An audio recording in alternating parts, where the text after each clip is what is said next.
Hi guys! Welcome sa ating bagong lesson. Ito ang Losing My Religion ng Rapid Eye Movement or REM.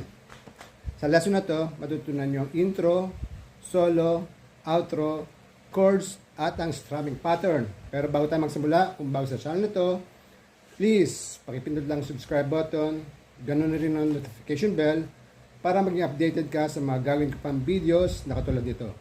Okay? Let's go! Sa intro muna tayo.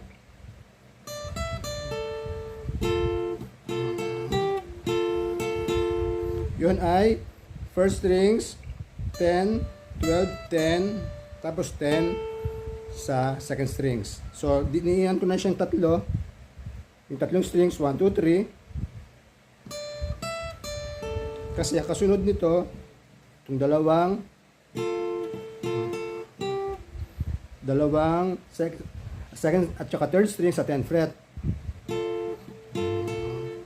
Tapos pindot ang middle finger, ang ring finger sa 12th fret ng third strings.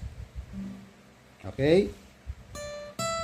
First strings 10, 12, 10, second strings 10. Tapos strum sa second and third strings